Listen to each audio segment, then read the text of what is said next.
The thunderous boom of gunfire shattered the peaceful morning, striking Jane Fairchild's husband dead before his body even hit the dust of the Montana Territory in 1874. Jane's scream pierced the air as she watched Thomas collapse, his blood staining the ground of their small homestead, their dreams of building a life together dying with him. 3 months later, Jane stood at Thomas's grave, her black mourning dress billowing in the autumn wind. The small plot of land they had worked so hard to claim now seemed impossibly vast and empty without him. Their modest cabin, once filled with laughter and hope, had become a hollow reminder of all she had lost.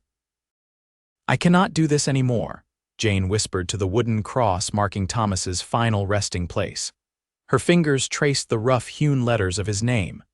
At 25, she had never imagined herself a widow, left alone on the frontier with nothing but grief and mounting debts. The bank had been patient, but Jane knew their patience would soon run out. The cattle needed tending, the fields required planting, and winter approached with merciless certainty. Thomas had been gone only 3 months, but already the homestead showed signs of neglect that she couldn't address alone. As the sun dipped below the horizon, Jane made her decision. Tomorrow she would ride to Silver Creek, the nearest town, and post a notice selling the homestead. Perhaps she could secure enough money for passage back east to her sister's home in Pennsylvania. The next morning, Jane hitched her wagon and headed toward town, her heart heavy with defeat. The rutted trail stretched before her, winding through rolling hills adorned with autumn's golden touch. She was so lost in thought that she barely noticed the rider approaching from the opposite direction until he was nearly upon her. "Morning, madam," the stranger called, tipping his worn cowboy hat. His voice carried a slight southern drawl that immediately identified him as not being from these parts. Jane nodded politely but kept her eyes on the trail. She wasn't in the mood for conversation, especially with a stranger. The man slowed his horse to match her wagon's pace. "Pardon my intrusion, but might I ask if this trail leads to Silver Creek?" "It does," Jane replied, finally looking at him. He was tall and broad-shouldered, with sun-bronzed skin and eyes the color of a summer sky. His beard was neatly trimmed, and despite the dust of the trail, his clothes appeared relatively clean. "Much obliged," he said with a smile that crinkled the corners of his eyes. "Name's Jack Armstrong. Just arrived from Texas looking for work." "Jane Fairchild," she replied automatically, then immediately regretted giving her name to a stranger. Jack seemed to sense her discomfort. "Forgive me for prying, Mrs. Fairchild, but are you traveling to town alone?" The question sparked Jane's temper. "I'm perfectly capable of making the journey myself, Mr. Armstrong. I've done it many times before." His expression softened. "I meant no offense. It's just that there have been reports of bandits in these parts. I'd be happy to ride alongside your wagon to town if you'd permit it." Jane hesitated. Thomas had always warned her about the dangers of the territory, especially for a woman traveling alone. While she was skilled with a rifle, having extra protection wouldn't hurt. "Very well," she conceded, though her tone remained cool. As they traveled, Jack kept a respectful distance, occasionally pointing out wildlife or commenting on the landscape. Despite her initial wariness, Jane found herself gradually relaxing in his presence. "What kind of work are you looking for in Silver Creek?" she asked, breaking a long silence. "Ranch work, mostly. I've been a cowhand since I was 16. Worked my way up to foreman back in Texas, but the drought hit hard and the ranch had to let folks go." He adjusted his hat. "Heard Montana Territory had opportunities for men willing to work." Jane nodded, a thought forming in her mind. Most of the big ranches are hiring this time of year, getting ready for winter. They reached Silver Creek by midday. The small frontier town consisted of one main street, lined with wooden buildings, a general store, saloon, blacksmith, and the small bank where Jane needed to inquire about her precarious financial situation. "Thank you for the escort, Mr. Armstrong," Jane said as they reached the edge of town. Jack dismounted smoothly. My pleasure, Mrs. Fairchild. If you don't mind my asking, what brings you to town today? Jane hesitated, then decided there was no harm in telling him. I need to speak with the banker about selling my homestead, my husband. He passed 3 months ago and I can't manage it alone. Compassion filled Jack's eyes. I'm mighty sorry to hear that, madam, Jane nodded, fighting back tears. Thank you, if you'll excuse me. Of course. Jack tipped his hat again and led his horse toward the livery stable. In the bank, Jane's worst fears were confirmed. She was behind on the loan payments, and unless she could make good on them by the end of the month, the bank would foreclose. The sympathetic banker, Mr. Holloway, suggested she try to find a buyer quickly. With a heavy heart, Jane posted a notice on the town's bulletin board advertising her homestead for sale. As she turned to leave, she nearly collided with Jack Armstrong. "Pardon me," he said, steadying her with a gentle hand on her arm. "I didn't mean to startle you." "It's fine," Jane said, stepping back. She noticed he was reading her notice. "So you're really selling?" he asked quietly. Jane nodded, her throat tight. "I have no choice. I can't work the land alone and I'm running out of money." Jack was quiet for a moment, his expression thoughtful. "Would you consider an alternative arrangement?" "What sort of arrangement?" Jane asked, immediately suspicious. "I need work and you need help with your homestead. Perhaps I could work for you, tend to the cattle, repair what needs fixing, help with the planting come spring." Jane stared at him. "I can't pay you, Mr. Armstrong, that's the problem. Room and board would be payment enough for now," he suggested. "And perhaps a small share of the profits when things improve." "Why would you do this?" Jane asked, searching his face for signs of deception. "You don't know me." Jack's expression was earnest. "Because I know what it's like to lose everything and have to start over, and because I believe that homestead means more to you than you're letting on." Jane wanted to deny it, but he was right. The land represented everything she and Thomas had dreamed of building together. The thought of losing it felt like losing him all over again. "You can think on it," Jack added when she remained silent. "I'll be at the saloon if you decide it's worth discussing further." Later that afternoon, after purchasing supplies at the general store, Jane found herself standing outside the Silver Dollar Saloon. It wasn't a place respectable women frequented, but she needed to give Jack an answer before returning home. Taking a deep breath, she pushed through the swinging doors. Conversation halted as heads turned in her direction. Jane spotted Jack at a corner table, nursing a glass of whiskey. When he saw her, he immediately stood and crossed the room to meet her. "Mrs. Fairchild," he said quietly, "perhaps we should speak outside." Jane nodded gratefully and they stepped onto the boardwalk. "I've considered your offer," she said, meeting his gaze directly. "If you're still interested, I'm willing to try your arrangement, but I have conditions." "Name them," Jack replied. "You'll stay in the barn, not the house. You'll respect my privacy. And this is a trial 1 month. If either of us is unhappy with the arrangement, we can end it." Jack nodded. "Those terms are fair. When would you like me to start? Today, if you're able. We can return to the homestead together." By sunset, they arrived at the Fairchild homestead. Jack surveyed the property with an experienced eye, the small cabin with its stone chimney, the weathered barn, the fenced pasture where a dozen cattle grazed, and the fields now lying fallow.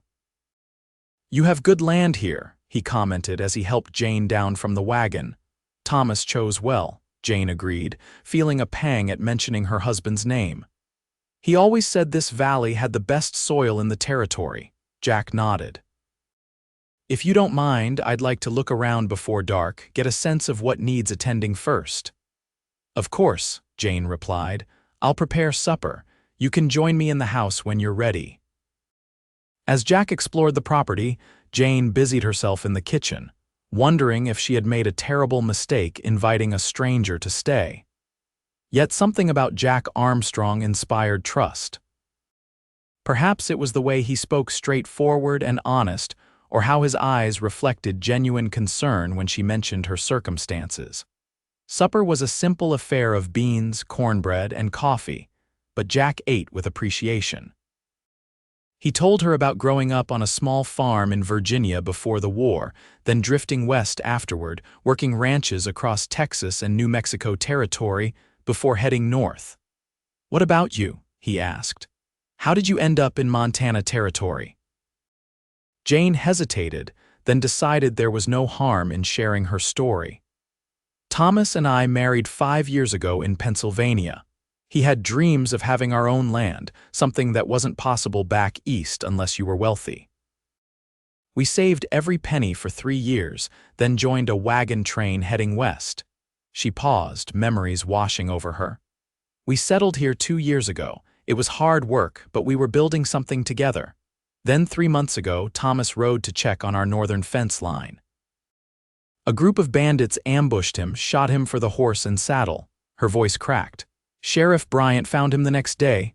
"I'm truly sorry," Jack said quietly. "Did they catch the men responsible?" Jane shook her head. "No. The sheriff tried, but the trail went cold at the territorial border." After supper, Jack returned to the barn to settle in for the night. Jane stood at the window watching his lantern light glow through the barn slats, wondering if she had made the right decision. The next morning, Jane woke to the smell of coffee brewing. Confused, she dressed quickly and found Jack in her kitchen stoking the stove. "Hope you don't mind," he said, gesturing to the pot. "Thought I'd get an early start." "Not at all," Jane replied, surprised at his thoughtfulness. Over the next few weeks, Jack proved his worth many times over.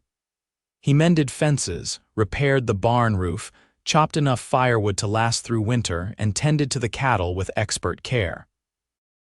He respected Jane's boundaries, always knocking before entering the house and retreating to the barn each evening. Jane found herself watching him work, admiring his strength and capability. She tried to ignore the flutter in her heart when he smiled, or the warmth she felt when they shared meals and conversation in the evenings. One afternoon, as November's chill settled over the land, Jane carried a cup of coffee to where Jack was repairing the chicken coop. "Thank you," he said, taking the steaming cup. "Just in time." "You've accomplished more in 3 weeks than I could have in 3 months, Jane admitted. Jack shrugged. "It's satisfying work. Your husband had good plans for this place." "I found his drawings in the barn designs for expanding the house, adding a proper stable." Jane's eyes widened. "I didn't know he'd drawn those up. From what I can tell, he was planning to surprise you come spring." That night, Jane cried for the first time since Thomas's funeral, mourning not just him but the future they'd never have. The next morning, a fierce storm blew in from the mountains. Jack insisted on checking the cattle, despite Jane's concerns about the weather. Hours passed with no sign of him. As darkness fell and the storm intensified, Jane grew increasingly worried.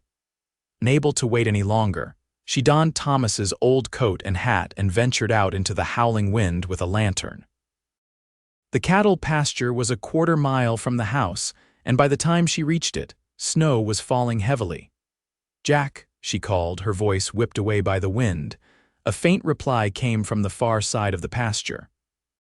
Jane followed the sound, finding Jack struggling to lead a young calf through the deepening snow. The animal's mother followed anxiously behind. "She wandered off and got stuck in the creek bed," Jack explained, his voice nearly lost in the storm. "We need to get her to the barn." Together, they managed to guide the cow and calf back to the homestead, but by then, the storm had become a full blizzard. They barely made it to the barn, the lantern's flame extinguished by the wind. "We can't make it to the house in this," Jack shouted over the wind's roar. "We'll have to wait it out here."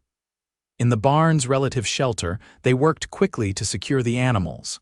Jack built a small fire in the metal stove he'd recently repaired, while Jane found blankets stored in a chest. As they huddled near the stove's warmth, Jane realized how close they were sitting. Jack's arm pressed against hers, and she could feel the cold radiating from his wet clothes. "You're freezing," she said. "You need to get out of those wet things." Jack nodded, turning away politely as Jane did the same. They both changed into dry blankets, hanging their wet clothes near the stove to dry. Sitting side by side in the straw, wrapped in blankets, they listened to the storm rage outside. The barn creaked and groaned under the assault of wind, but the solid structure held. "Thank you for coming to find me," Jack said softly. Jane met his gaze in the firelight. "I was worried." Something shifted between them in that moment, an acknowledgement of feelings neither had been ready to admit. "Jane," Jack said, her name sounding like a prayer on his lips. "I need to tell you something." "What is it?" she asked, her heart beating faster. "I haven't been entirely honest about why I came to Montana." He took a deep breath. "I wasn't just looking for work, I was tracking the men who killed your husband." Jane stared at him, shock rendering her momentarily speechless. "What? How? Why would you be tracking them?"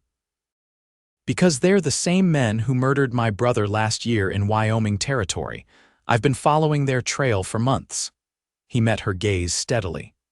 "I didn't know you were Thomas Fairchild's widow when we met on the road. I only made the connection when you mentioned the bandits and the circumstances of his death." Jane's mind reeled with this revelation. "Why didn't you tell me this sooner?" "At first, I wasn't sure. Then, when I realized who you were, I didn't want to bring up painful memories." Jack's expression was pained. "I should have told you immediately, I'm sorry." Jane stood, clutching the blanket around her shoulders. "So you offered to work here because you thought the killers might return?" Jack rose as well. "No. I offered because I saw a woman about to lose everything and I wanted to help. Finding justice for Thomas and my brother John is important to me, but so are you, Jane." The intensity in his eyes made Jane step back. "I need time to process this." "Of course," Jack said, moving away to give her space. They passed the night in awkward silence, each lost in their own thoughts as the storm raged outside. By morning, the blizzard had subsided, leaving a transformed landscape of pristine white. They trudged through knee-deep snow back to the house, the tension between them as thick as the blanket of white covering the land. Over the next few days, Jane remained distant, processing Jack's revelation. She couldn't deny her growing feelings for him, but his connection to Thomas's death complicated everything. Was she betraying her husband's memory by harboring feelings for Jack? A week after the storm, Jane rode into Silver Creek for supplies and to check if there had been any interest in her homestead, though she was no longer certain she wanted to sell. At the general store, Sheriff Bryant approached her. "Mrs. Fairchild, good to see you," he said, tipping his hat. "I heard you've got help out at your place these days." "Yes," Jane confirmed. "Jack Armstrong has been working for me this past month." The sheriff's expression turned serious. "I should warn you, Mrs. Fairchild, we received a wire from Texas yesterday. Seems there's a man fitting Armstrong's description wanted for questioning in connection with a shooting in San Antonio." Jane's heart sank. "Are you certain it's the same man? Description matches tall, blue eyes, light brown hair, beard, calls himself Jack Armstrong." Jane struggled to reconcile this information with the man she'd come to know. What exactly is he wanted for? The wire didn't specify, just said authorities want to question him. "I'm not saying he's dangerous, just that you should be careful, being out there alone with him." Jane thanked the sheriff for his concern, but as she rode home, doubt gnawed at her. Could she have misjudged Jack so completely? When she arrived at the homestead, she found Jack mending tack in the barn, his strong hands working the leather with practiced ease. He looked up at her approach, his smile fading when he saw her expression. "What's wrong?" he asked, setting aside his work. Jane took a deep breath. "Sheriff Bryant received a wire from Texas. They're looking for you, Jack." Jack's face remained impassive. "Did the sheriff say why?" "Just that you're wanted for questioning about a shooting in San Antonio." Jack sighed, running a hand through his hair. "I thought that might catch up to me eventually." Jane's heart raced. "So it's true, you're wanted by the law. It's not what you think," Jack said. "The men who killed your husband and my brother, I tracked them to San Antonio 6 months ago. There was a confrontation in a saloon. One of them drew on me and I defended myself." "You killed him?" Jane asked, her voice barely above a whisper. "Yes." It was self-defense, but I left town before the law could sort it out. The other two fled north, which is why I came this way. Jack took a step toward her. Jane, I've never killed a man except to defend myself or others. I'm not an outlaw. Jane wanted to believe him, but doubt had taken root. I think perhaps it's time for our arrangement to end, Mr. Armstrong. The formality hurt him. She could see it in his eyes. If that's what you want. I think it's best, Jane said, trying to ignore the pain in her chest. Jack nodded, his jaw tight. I'll gather my things and be gone by morning. That night, Jane barely slept, torn between her growing feelings for Jack and her fears about who he really was. Had she been foolish to trust him? Or was she being foolish now, sending away the one person who had brought light back into her life? After Thomas's death, dawn had barely broken when Jane heard the sound of hooves approaching the homestead. Looking out her window, she saw 3 riders approaching, rough-looking men with guns visible at their hips. Something about their appearance sent a chill down her spine. Before she could react, Jack appeared from the barn, rifle in hand. He positioned himself between the approaching riders and the house. "That's far enough," he called out, his voice carrying in the crisp morning air. The men halted their horses. The leader, a scar-faced man with a black beard, sneered. "Well, if it ain't Jack Armstrong. Been tracking you since San Antonio." "Blake Ryder," Jack acknowledged, his rifle steady. "You and your friends are trespassing on private property." Jane gasped, recognizing the name from the sheriff's reports. Blake Ryder was the man suspected of killing Thomas. "We got unfinished business, Armstrong," Ryder called. "You killed my brother." "After he drew on me," Jack replied evenly. "Just like you killed John Armstrong and Thomas Fairchild, men who never stood a chance." Jane had heard enough. Grabbing Thomas's shotgun from above the door, she stepped onto the porch. "Get off my land," she called, her voice stronger than she felt. Ryder turned his attention to her, his eyes narrowing. Well, the widow Fairchild, I presume, heard you were selling this place. Might be interested in buying it once we settle our score with Armstrong."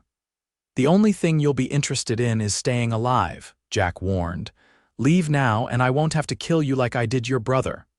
Ryder's face contorted with rage. "Kill him," he ordered his companions. What followed was a blur of motion and gunfire. Jack dove for cover behind the water trough as bullets splintered wood around him. Jane fired the shotgun, the blast kicking her backward but striking one of Ryder's men, who fell from his horse. Jack returned fire with deadly accuracy, hitting the second man. Ryder, now alone, charged toward the barn, using it as cover. Jack signaled for Jane to stay down as he circled around to flank Ryder. Heart pounding, Jane reloaded the shotgun, straining to see what was happening. A shot rang out from behind the barn, followed by an eerie silence. "Jack," she called, fear clutching at her heart. No answer came. Gathering her courage, Jane advanced cautiously toward the barn, shotgun ready. As she rounded the corner, she saw Jack standing over Ryder's body, his expression grim. "Are you hurt?" she asked, rushing to his side. Jack shook his head. "No, but he is." He gestured to Ryder, who was clutching a bleeding shoulder, his gun lying in the dirt beyond reach.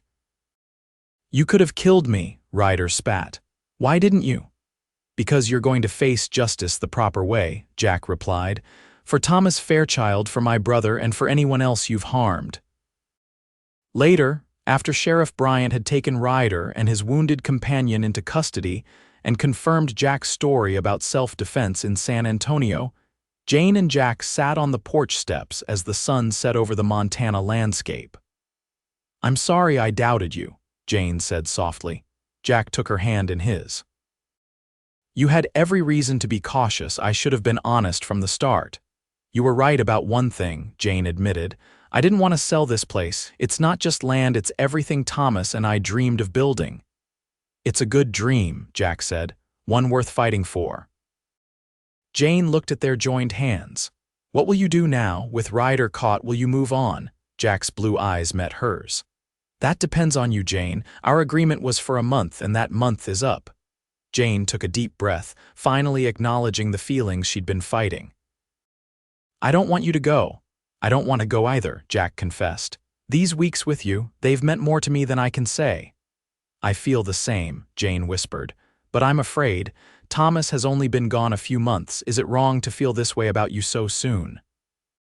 Jack considered her question carefully.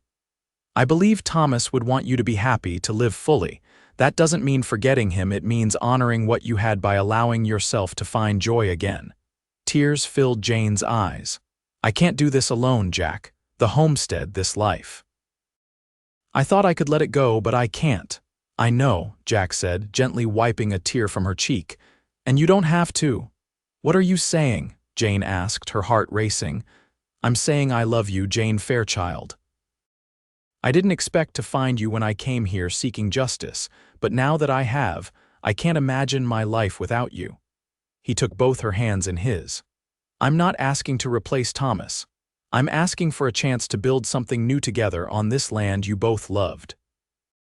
Jane looked into his eyes, seeing nothing but sincerity and love. I can't go on alone, she whispered, the admission both painful and freeing. Jack's hands tightened around hers. You'll never be alone again, he promised. Not as long as I draw breath. Their first kiss was gentle, a promise sealed as the Montana sunset painted the sky in shades of gold and crimson. In that moment, Jane knew that while she would always carry Thomas in her heart, there was room there for Jack too, for a new love, a new beginning. Spring came to the valley, bringing with it new life and possibilities. Jane and Jack were married in a simple ceremony in Silver Creek, with neighbors and friends gathering to celebrate their union. Together they expanded the homestead, adding the rooms Thomas had designed and building new dreams upon the foundation he had laid. Sometimes, in the quiet moments before dawn, Jane would stand on the porch and look out over their land, the cattle grazing in green pastures, fields heavy with wheat, the mountains standing sentinel in the distance, and feel a profound sense of gratitude. For Thomas, who had brought her to this beautiful place, for Jack, who had helped her find the strength to stay, and for the love that had healed her broken heart, allowing her to move forward without leaving the past behind. What are you thinking about? Jack would ask, coming to stand beside her, his arm slipping around her waist, and Jane would smile, leaning into his embrace. About how sometimes the end of one journey is just the beginning of another. Together, they faced each new day not alone, but hand in hand, writing their story across the wild Montana landscape they both called home.